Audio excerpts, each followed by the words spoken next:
Whenever we own something, we inherently exercise our control over it. When we own a house, we decorate it to suit our tastes, and when we have an office, we put up pictures to remind us of home.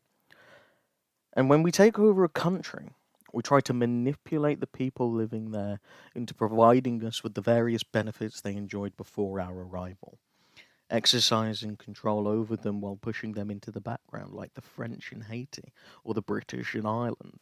In this recording, we will be exploring the factors that go into the colonial mindset, the trends over time, and the different circumstances surrounding colonial conflicts. We will delve into three different battles, each one a consequence of colonialization but at different points and representing different ways in which colonialism leads to violence. The first will deal with the initial takeover of people in Thermopylae. The second will explore the treatment of the Irish under British command already. And the final will see how the people of Haiti, under French rule, turned against their colonizers and took back their freedom. How does a nation react to being taken over? What are the consequences of taking away this freedom? And most importantly, how has the colonial mindset shaped warfare? If we take a step back to our latest period of study and examine the Battle of Thermopylae, we see the Persians pushing through a Spartan blockade, crushing the 300 Spartans and few thousand other troops enslaved with ease after the defending forces were betrayed by a single man who led the Persian troops through another pathway. In this aspect, the Persian Empire has taken on the role of the colonizer, seeking to control the nations that are beyond Thermopylae. Regardless of their success, or rather failure, in this conflict on a larger scale, it is the role that they had chosen to employ. As Balser points out, Persia had begun taking resources from areas that they already occupied in Greece before moving to Thermopylae.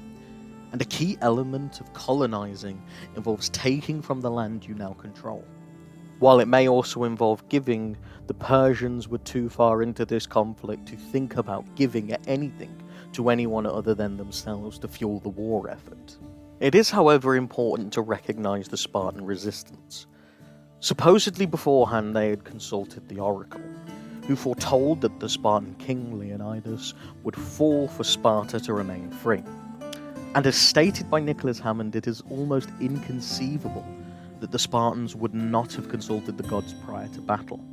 So regardless of how mystical this premonition may seem, it is likely what they left with when they went to fight. Even their king, Leonidas, was willing to face death in order for the freedom of his people. And from this we can begin asserting the condition of people who are to be, or already are, colonized. Resistance. A massive resistance to any forced change. People die in the name of not bending the knee to invaders, and as positive or negative as changes may be that the colonizers enforce, being forced to completely change your way of life doesn't end well for anyone involved. Moving forward several decades to a time nearing the end of the British Civil War, 1649 saw one Oliver Cromwell, an undoubtedly English icon, a man who represents the idea of the British of his time to the world at large, to tackle the Irish problem. Remember, the British were extremely skilled in making others appear to be different from them. So skilled, in fact, they had successfully labelled the entire Irish people as ones who needed to be controlled. In turn, historic Irish relations have been turbulent at best, and has resulted in numerous conflicts. This one, however, had Cromwell in the spotlight, and with rumours about how the Irish had all of the same tools that the English did to create a civil society, and somehow fell short of its milestone, it is clear to see just how downtrodden our colonised neighbours were at the time. The English engaged in three kinds of warfare during this period: religious, colonial, and civil.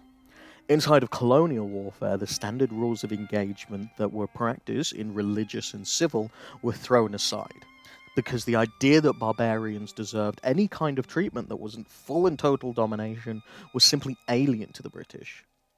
The reason I want to highlight this is to show that the British weren't just fighting like this because of the civil war that was going on at the time, and that if they hadn't been fighting in other places, the Irish may have faced a more lenient punishment at the hands of Oliver Cromwell.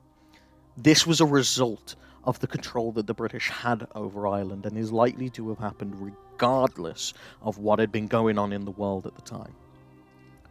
Brendan Kane makes the assertion that Ireland had been accepted as a part of the state by the English and Irish.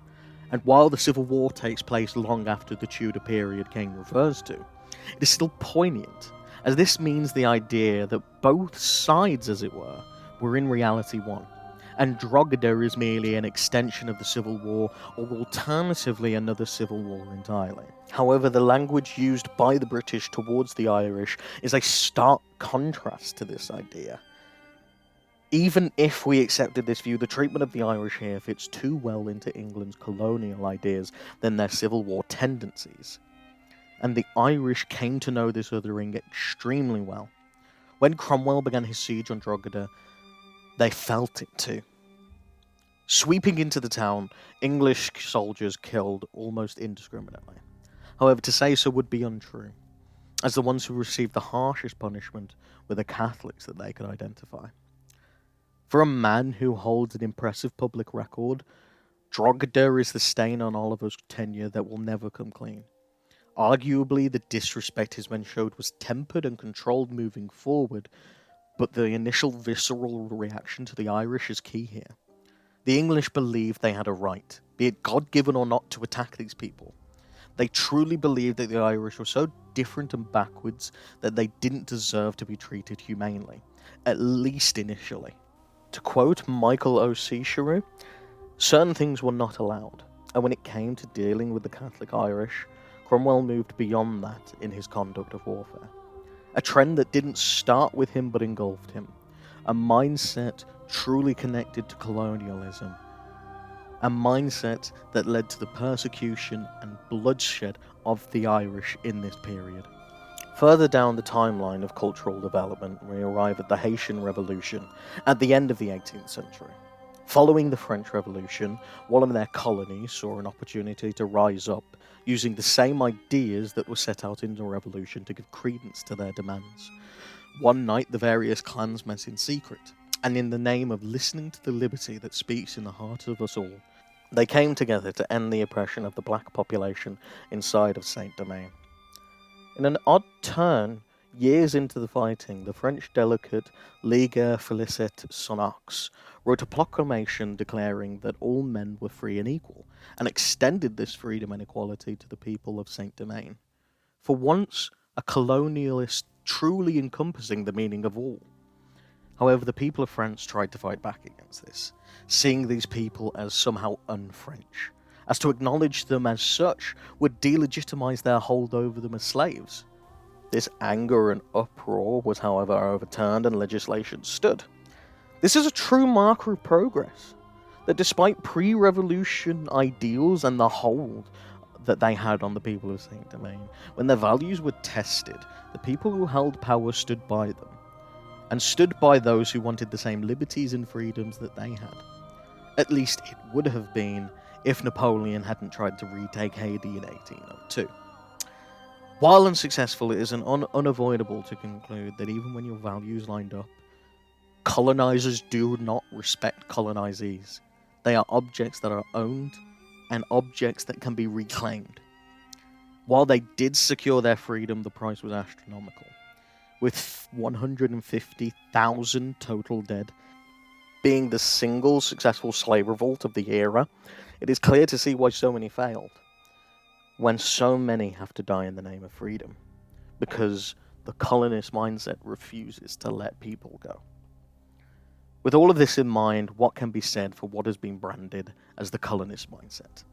Well, for one, it has no time limit, and being spread across 1,000 years with the ideals being carried so readily, the need to conquer remains.